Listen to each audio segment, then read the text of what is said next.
നമസ്കാരം.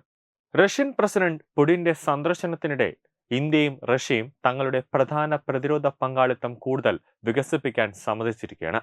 പ്രത്യേക സൈനിക സാങ്കേതിക വിദ്യകളിൽ ഒരുമിച്ച് പ്രവർത്തിക്കുന്നതിനും പ്രതിരോധ ഉൽപാദന പങ്കാളിത്തം വികസിപ്പിക്കുന്നതിനും ഇരു രാജ്യങ്ങളും കൂടുതലായി ഊന്നൽ നൽകും. ഭാവിയിൽ റഷ്യ ഇന്ത്യയുടെ പ്രധാന ആയുധ വിതരണക്കാരായി തുടരുമെന്നും ഇത് വ്യക്തമായി നൽകുന്ന ഒരു സൂചനയാണ്. പ്രത്യേക സൈനിക സാങ്കേതിക വിദ്യകളിലെ സഹകരണവും പ്രതിരോധ വ്യാവസായിക സഹകരണവും ഇതിൽ ഉൾപ്പെടുന്നുണ്ട്. മോദി പുടിൻ ഉച്ചകോടിക്ക് മുന്നോടിയായി പ്രതിരോധ മന്ത്രി രാജ്നാഥ് സിംഗും റഷ്യൻ പ്രതിരോധ മന്ത്രി ആൻഡ്രി ബെലോസോവും ഇരു രാജ്യങ്ങളുടെയും ബന്ധം നിലനിൽക്കുന്നത് ആഴത്തിലുള്ള വിശ്വാസവും പങ്കിട്ട തത്വങ്ങൾ, പരസ്പര ബഹുമാനം എന്നിവയെ അടിസ്ഥാനമാക്കി ഉള്ളതാണെന്ന് ഊന്നി പറയുകയാണ്.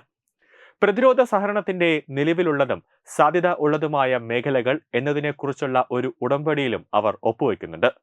പ്രതിരോധ സഹകരണത്തെക്കുറിച്ചുള്ള ഈ 22ാമത് ഇന്റർ ഗവൺമെന്റൽ യോഗം അമേരിക്കയുടെയും യൂറോപ്യൻ യൂണിയന്റെയും സമ്മർദ്ദങ്ങൾക്കിടയിലും ഇന്ത്യയുടെ തന്ത്രപരമായ സ്വാതന്ത്ര്യം അത് നിലനിർത്താനുള്ള പ്രതിബദ്ധതയാണ് സൂചിപ്പിക്കുന്നത്.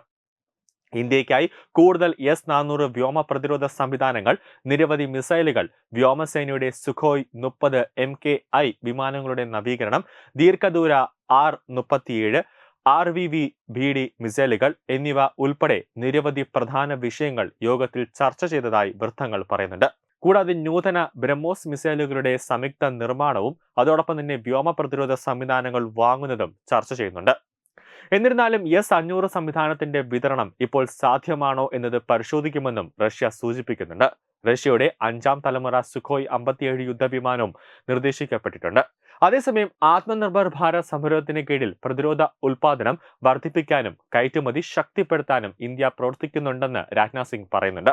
തുടർന്ന് പ്രതിരോധ ഉൽപാദനത്തിന്റെ സ്വയം പര്യാപ്തത അത് കൈവരിക്കുന്നതിന് ഇന്ത്യയെ റഷ്യ പൂർണ്ണമായി പിന്തുണയ്ക്കുമെന്ന് റഷ്യൻ പ്രതിരോധ മന്ത്രി ഉറപ്പ് നൽകിയിരിക്കുകയാണ്.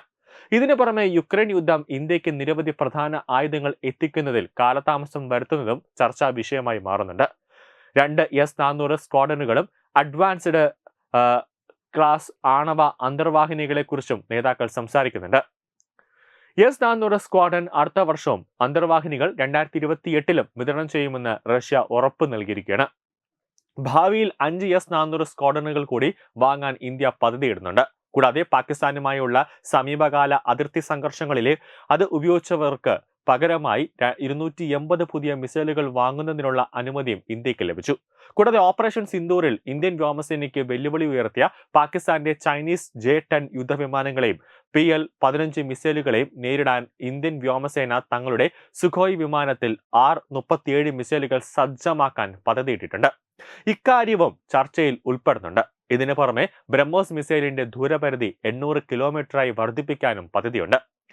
ലൈറ്റ് കോമ്പാക്ട് എയർക്രാഫ്റ്റുകൾക്കായി ബ്രഹ്മോസ് അതോടൊപ്പം തന്നെ NGയുടെ ചെറിയ പതിപ്പുകളും വികസിപ്പിക്കാനും തീരുമാനമായിട്ടുണ്ട്. ന്യൂസ് ഡെസ്ക് തത്വമൈ ന്യൂസ്.